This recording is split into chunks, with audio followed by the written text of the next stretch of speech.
저는 학생 때 신규 선생님들이랑 막 선생님들 입장에서 뭔가 먼 사람 같은 존재. 내가 미래에 될 거지만 그 사람들의 생각을 알 수 없으니까. 네, 그들이 어떤 생각을 갖고 근무하는지 알 수도 없고. 네, 근데 그렇죠. 궁금했죠, 그때. 근데 궁금하긴 했는데 뭐 말을 이렇게 걸 수도 네, 없고. 맞아요.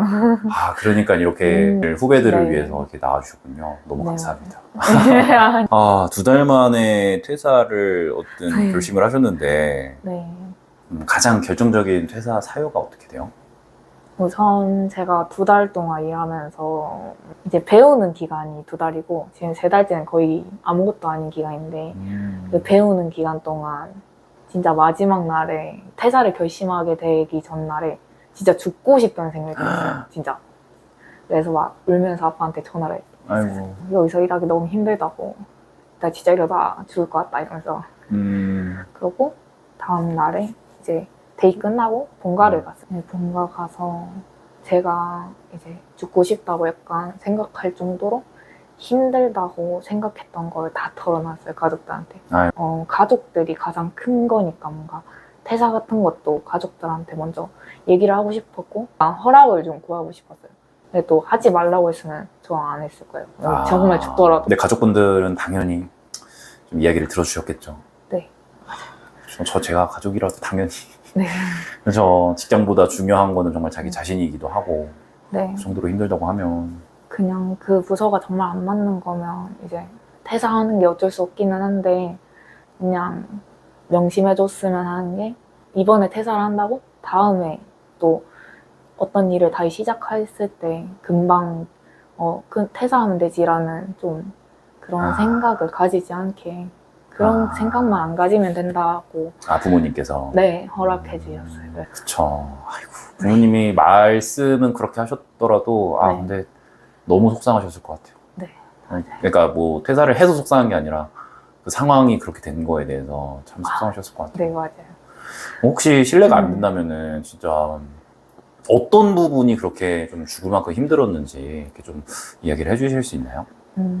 그 생각이 들기 전에 한 2주 동안 제가 진짜 약간 우울증에 빠졌는데 이제 출퇴근하면서 막 울면서 퇴근하는데 그 이유가 약간 당연히 임상에 나가면 이제 혼을 나게 되는데 그쵸. 이제 저는 그게 좀 더 저한테 압박감이 오고 이제 제가 혼자 다치라니까 집에 가서도 그걸 생각을 하게 되는 거예요. 내가 왜 그 실수를 했을까? 그냥 공부 더 했으면은 그런 실수 안 했을 텐데 그리고 약간 선생님이 실망하셨으면 어떡하지? 약간 이런 생각까지 들지. 상대의 기분도 좀 생각을 하니까 이제 집에서 한없이 뭔가 자존감이 낮아지고 근데 또 공부를 함에도 불구하고 실수가 나오니까 다시 일어설 용기가 점점 없어지는 거예요. 처음에 막 밝게 입사를 했다가 실제로 거기 임상에서 네. 실수를 하면은 그 선배님이 어떤 식으로 이렇게 혼을 내요? 시술 같은 걸 했을 때 어떤 걸 해야 되냐 뭐 이런 식으로 질문을 되게 많이 하셨어요.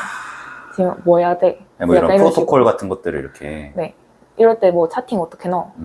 이렇게 하는데 이제 그거 왜 알려줬는데 못해. 저번에 알려줬잖아. 약간 그런 말이 있으니까 약간 가르쳐 주셨는데 제가 이거를 숙지를 못했구나 이러면서 약간 죄송합니다라고 그냥 항상 말하고 있어요. 그냥 하루에 한 10번 넘게 죄송합니다라고 하니까 그 죄송합니다라는 단어가 저한테 묵직하게 압박감을 정말 주는 거예요. 내가 정말 여기서 죄인이구나.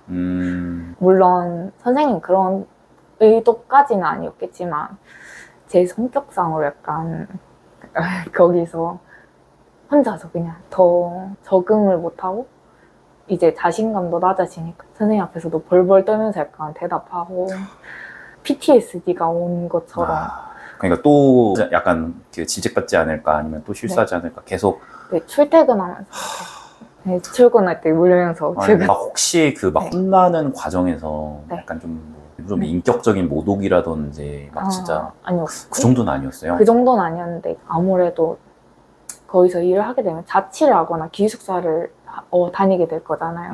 모든 간호사들이. 이제 집에 가서 그거를 자책하게 되면 거기서 끝을 내야 되는데 일이랑 원래의 나를 분리를 해야 되는데 그 일을 나한테 끌고 와서 내가 이런 사람이구나. 내가 이렇게 모자랐구나. 물론 피드백도 당연히 스스로 해야 되는 거고 공부도 해야 되는 거긴 하지만 하루 종일 자책하고 있으면 너무 힘드셨을 것 같아요. 진짜. 아, 네. 약간 그러고 또 공부를 하는데 이렇게 공부를 해서 내가 또 그 실수를 안 할 수 있을까? 그러니까 그런 생각도 했고 그렇게 뭔가 2주간 되게 우울하게 살다가 제가 하루는 공부를 안 하고 생각해 본 적 있어요. 그냥 내가 이 일을 왜 힘들어하고 적응을 못하고 내 본래 성격이 아니게 왜 병원에서 행동하게 되고 일에 대해서 약간 회의감을 느낀다고 생각을 했거든요. 왜 그런 걸 느끼게 됐는가 생각을 해보니까 저는 원래 약간 실습 나가면 성인 병동에서 네. 성인을 보는 걸 꿈꿨는데 그 신생아실에서 정말 일이 달라요. 막 몸을 씻겨주고 밥 먹여주고 트름 시켜주고 그러니까 원래 좀 희망했던 부서랑 좀 다른 데로 가신 거예요? 네.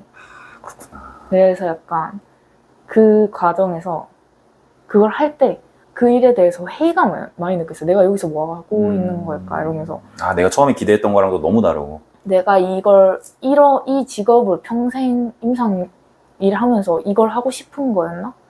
그런 생각을 하니까 대답은 노였어요. 그냥 그 일을 원하는 게 아니라 그냥 정말 생각했던 바라는 대로 성인 병동에서 그런 일을 하고 싶었는데 일에 대해서 그렇게 회의감이 드니까 그 일을 배우는 데에도 점점 그렇죠. 의욕도 안 생기고 근데 또 혼나고 네. 근데 이 부분에 대해서 뭐 선배라든지 뭐 관리자분이라든지 또 이렇게 면담을 나눠보신 적은 없나요?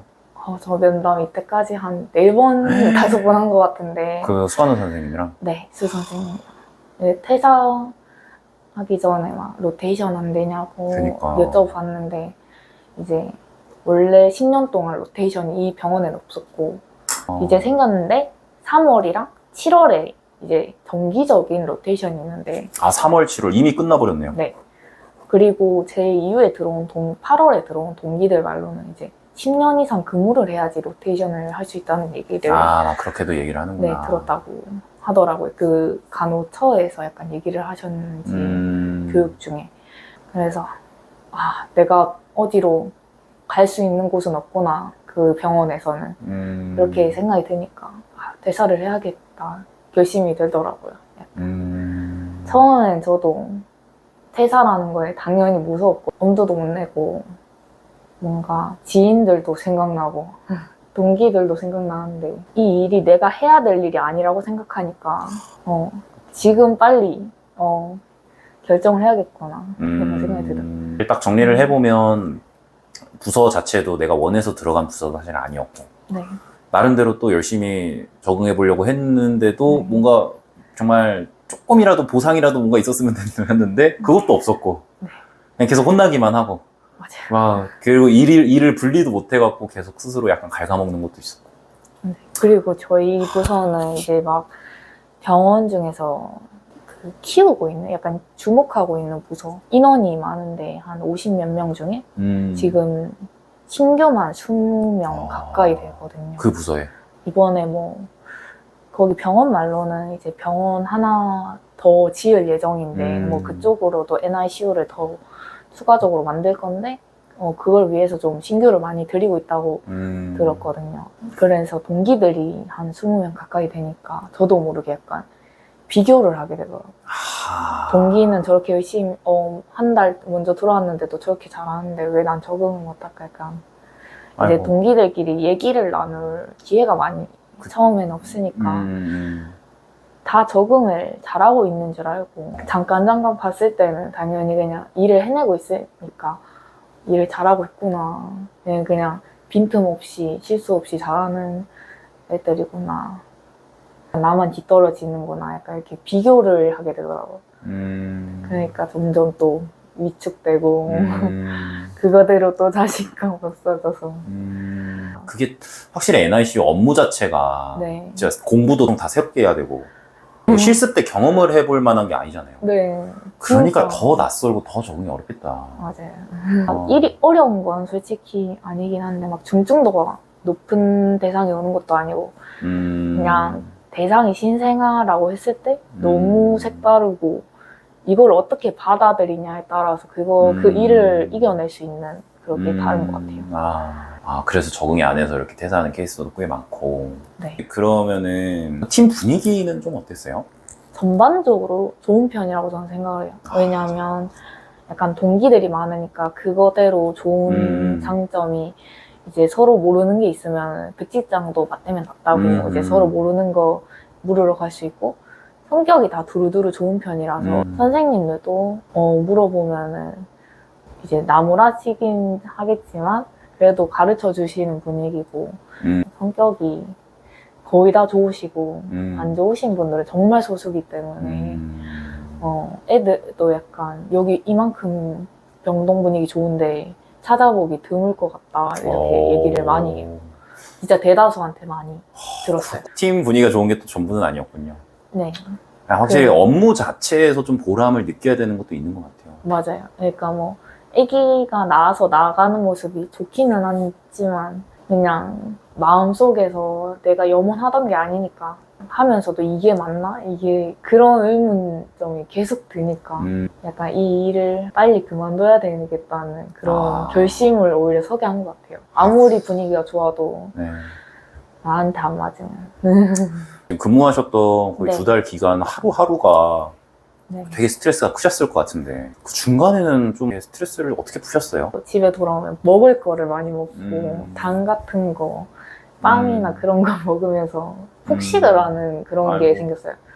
근데 또 폭식을 하는 것과 반대로 약간 좀 그것도 개워내게 되고 진짜 많이 먹었어요. 근데 정말 스트레스성으로 막 그렇게 했구나. 네, 그렇게 하니까 진짜 페인이 돼가는 게 느껴지고 근데 또 약간 집에 돌아와서 그거 하고서도 공부해야 되는데 약간 그러고 자고 일어나면 또 출근을 또 바로 해야 되니까 그 상황에서 안 미칠 수가 있는가. 그러니까 지금 얘기 들어보면 사실 그래도 부서 나름대로도 괜찮았고 그렇죠? 네. 사람들도 괜찮았고 거기 시스템도 나쁘진 않았는데 네.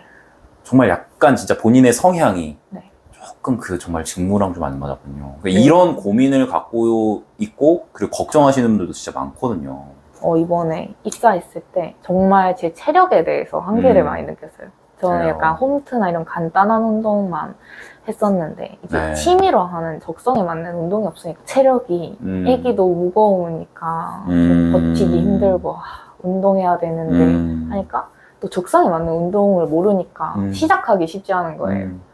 그래서 이번에 퇴사하면 저한테 맞는 운동 같은 거를 배우고 싶은 게 동기들은 막 주짓수나 PT 같은 거나 또 필라테스 이런 것도 자기한테 맞는 걸 찾아서 이미 하고 있더라고요. 복싱 같은 것도 하는 친구도 있고